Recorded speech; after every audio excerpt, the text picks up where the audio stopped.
Namaskar viewers, hello and welcome to Sansad TV. I am Teena Jha, you're watching Perspective.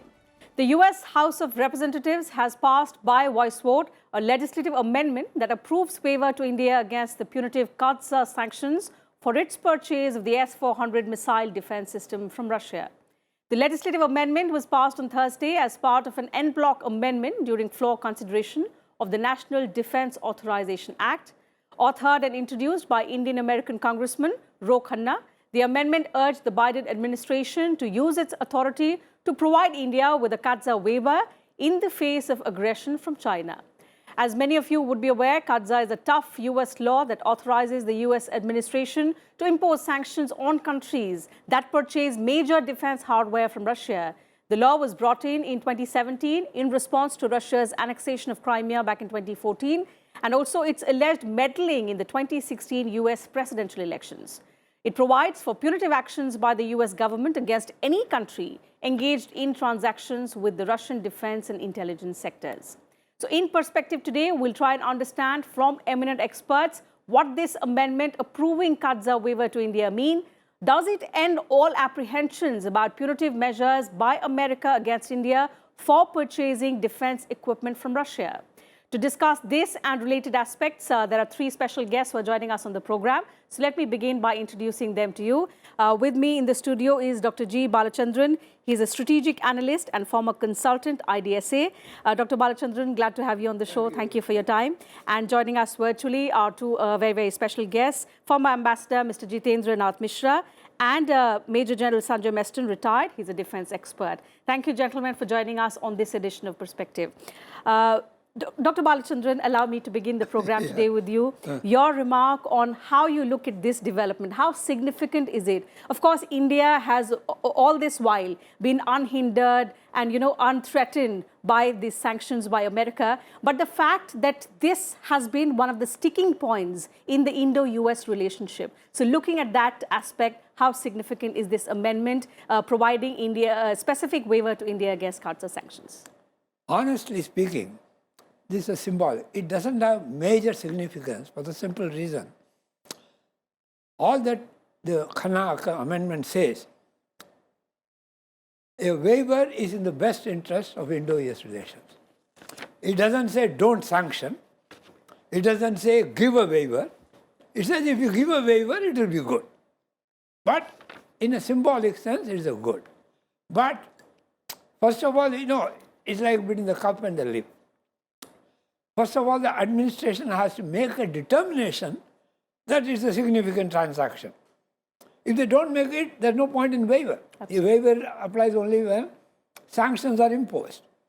Two, even the original act had a provision, the president can make a determination, but delay the imposition of sanctions. Three, the original act had a waiver. It says you can waive. And that waiver was even diluted by the subsequent NDA Act. So, so far they are not made, it was passed in 2017. Till December 20, they did not make any determination except for China. And even that determination was not made by the president, it was made by the Congress. Congress said it is a significant event, therefore you have to sanction. So it's very likely, although I won't count on it, high probability a determination may not be made. If no determination is made, there's no question of waiver. Okay, why you say that, I'll come back to you and understand looking at the, how it's panned out in terms of India-US relationship. But Ambassador, coming to you, the fact that, just 2 years ago, for similar purchases of S-400 defense systems, Turkey was, imposed with such sanctions by America. Just 2 years later, India has, of course, this is not the final step, but would you say it's an important step, a big hurdle that, we seem to have cleared? This is a small step, not a major step. This is the beginning of a legislative process. And I just heard that sanctions have not been imposed. So where is the question of waiver? True. So we have to cross the bridge when we reach the bridge. Now, why Turkey was sanctioned and India was not sanctioned is a very good question. Well, India has not sanctioned, and also there seems to be a tendency that if the issue of actually sanctioning India comes up, a waiver might be a possibility. Why? It has a lot to do with China, and this was said very clearly by Representative Ro Khanna. He talked about China very, very clearly. Now, this is not something that's new. People think that this is a major step.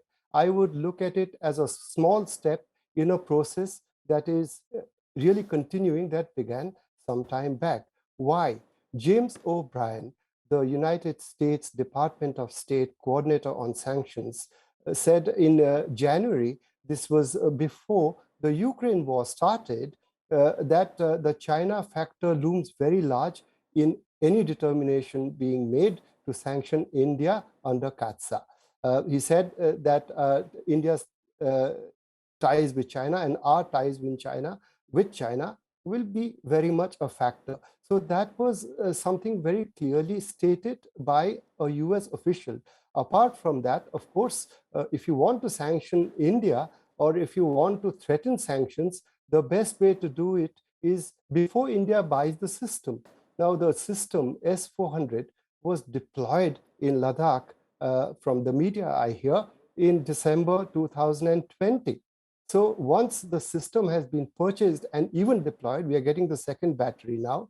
So the issue loses steam somewhat, because you want to influence Indian policy before they take that step of actually deploying the system. But once the system has been deployed, you either decide to sanction or do nothing. Now, the United States has not said they will not sanction.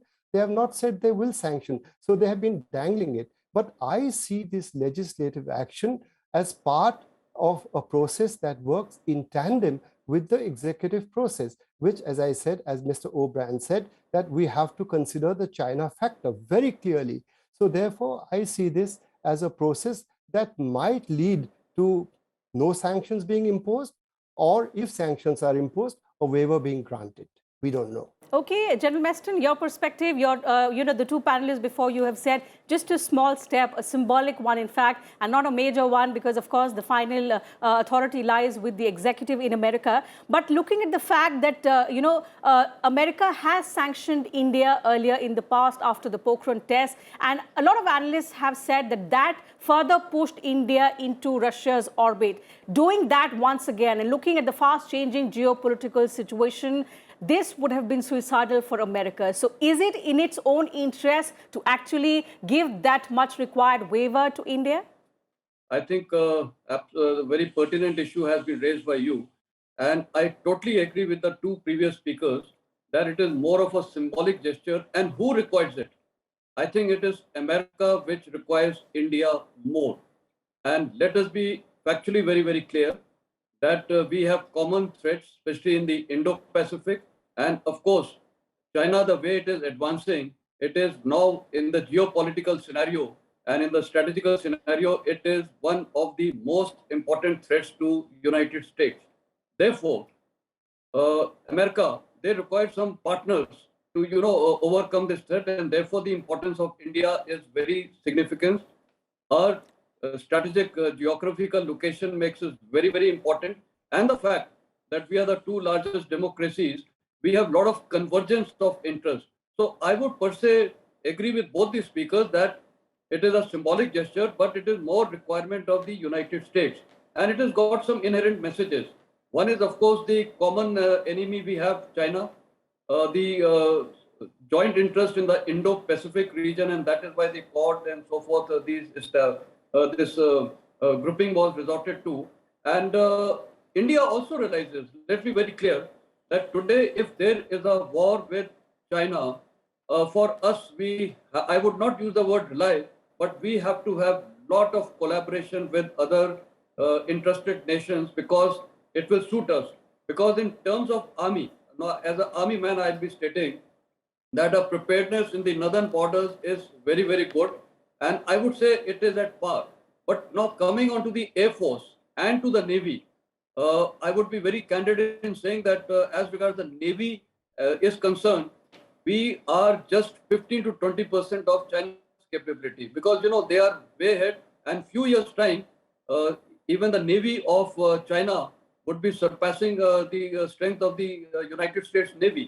So it's a potent threat. And therefore, for the United States, Australia, Japan, and India, this Quad is a must because it gives a lot of strategic advantages and military advantages in this grouping. Next time, coming now to the Air Force.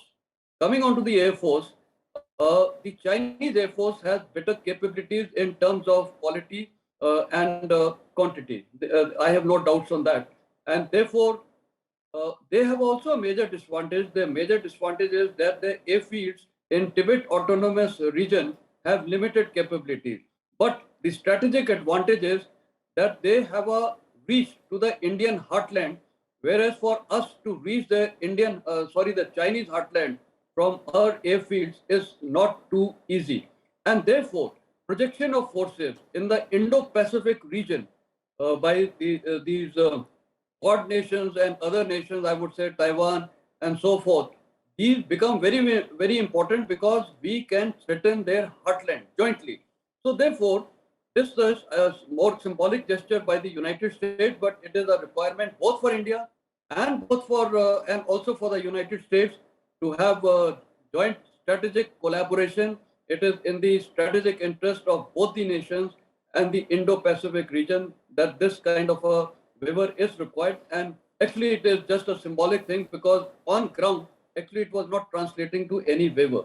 So Certainly. I tend to agree with both the speakers, and I would say the United States requires us more, and we also require them. So, and yesterday also, I think the fact of the matter is that I2U2, that is India, Israel, UAE, and United States. See, now if you see, these are two poles. One on the Pacific, we have the United States and India, and in the Middle East, we have UAE and Israel. So, importance of strategic groupings is now emerging more in this multi-dimensional world. And I think the collaborative approach by India and America is the way forward in this very, very sensitive region of the Indo-Pacific. Absolutely. Teena? And it is this perhaps realization, Dr. Balachandran, by the Biden administration that it's important to re-energize, partnerships in the Indo-Pacific area, also in the West Asia region. We've seen how the I2U2 summit has taken place yesterday, the maiden one virtually, and in which we've seen how the United States has been emphasizing time and again on the crucial and important role that India has to play. So is it more to, deepen relationships with India that this India-specific waiver is being let me tell you one thing.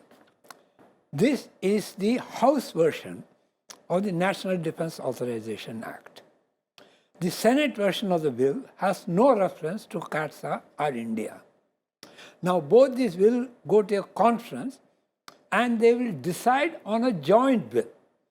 Whether this provision is in the joint bill or not depends quite a lot on the Senate House conference.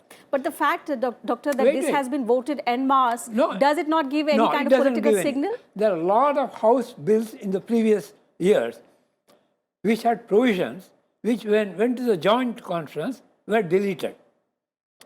It is not automatic that anything provision contained in the House bill will be accepted by the Senate. Or neither is it the reverse true that the Senate bill will be accepted by the House. So there will be a lot of 3 or 4 months negotiation between the senators and the congressmen on what should the final be.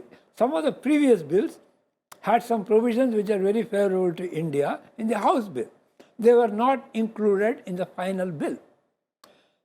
All that this says is there is a sentiment in the House that India should be given a waiver. Let's not jump to the conclusion that the final version of the National Defense Authorization Act will have this provision there. But it is good that the House expresses sentiment, and we wish and we hope that the Senate would look favorably. But let's not put the cart before the horse, assuming that this bill is now final. No, it is not. Absolutely. This is not the final step, but looking at the, the interest more for the US as opposed to India, because Ambassador, for long India has maintained we've been unhindered by the CAATSA sanctions. There have been apprehensions time and again. Despite the Trump administration's warnings back then, we went ahead with the S-400 defense systems with Russia. Our policy has been, very, very focused that our foreign policy is only based on the larger national interest, and that is what it is guided by. Can we say that, over the period of time, from 2017 to 2022, this, sort of putting an end to the apprehensions of these sanctions, which come up time and again, each time we talk about the Indo-US relations, how much of a diplomatic effort, as a former diplomat, if you could explain to us and our viewers, how much of a back-channel diplomatic effort goes into, developments like these, which, of course, not a major step, as all of you have asserted, but nevertheless, a small one, a positive one towards a bigger outcome? Yes, as a practitioner, I'll say that a lot of diplomatic effort behind the scenes goes into these kinds of steps and actions.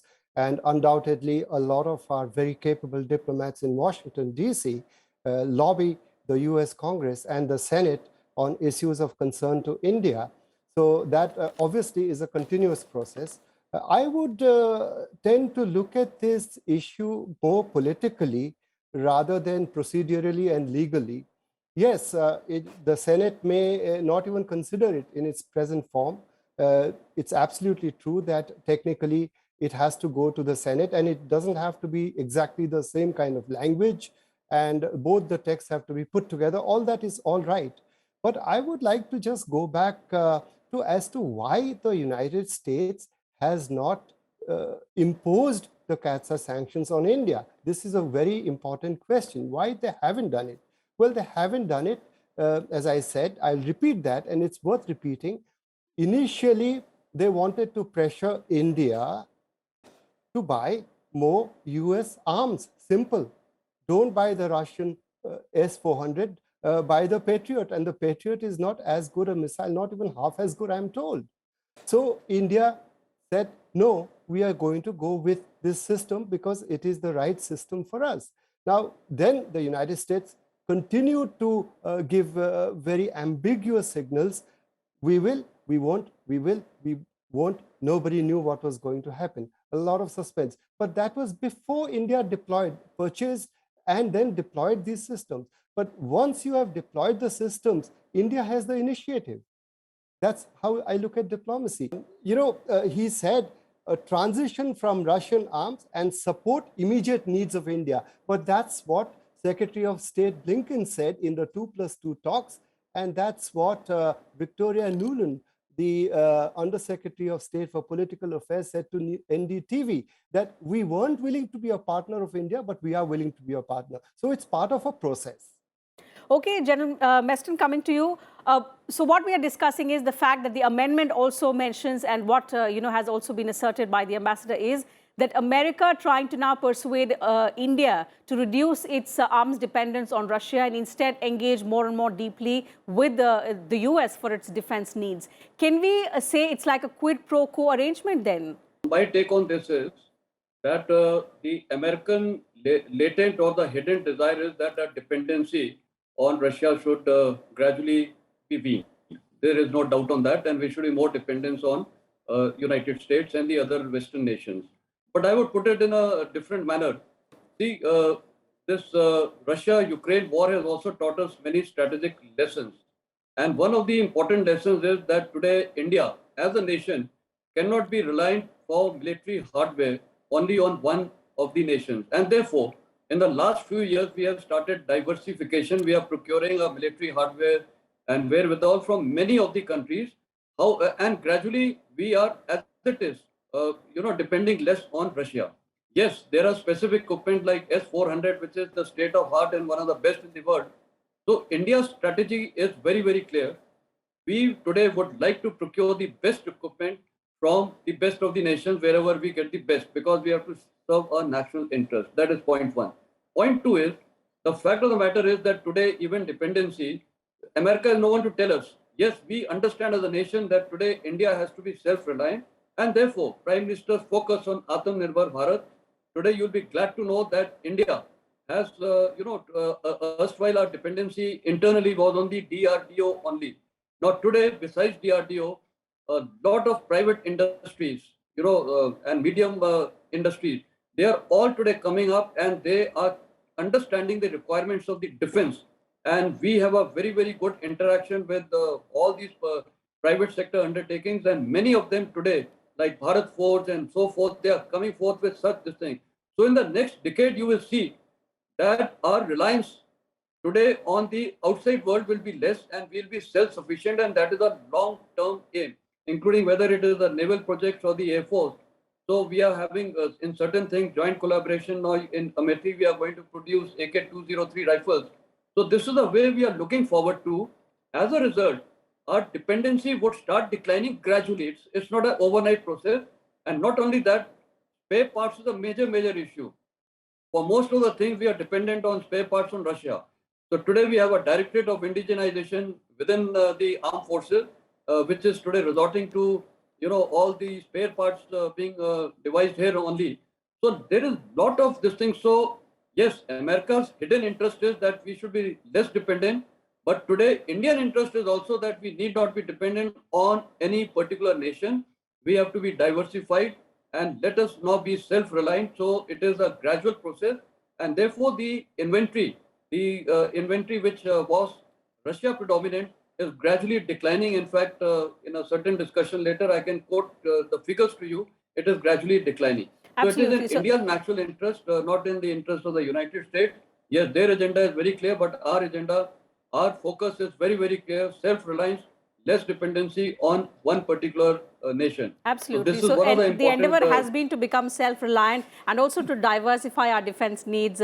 But Dr. Chandran, when you say that looking at what has happened in the House, but the similar thing could not be seen in the Senate, and what the final order could be something very different from this. In that aspect, if we look at India-US relations, they've been on an upswing in recent years. We've been, deepening our engagements in a whole, gamut of sectors to say. But could this sanction, if it happens, if the apprehensions have been there all along, but if they happen and if India does not get that kind of specific waiver, what would it mean for the Indo-US relationship in future? Let me tell you one thing.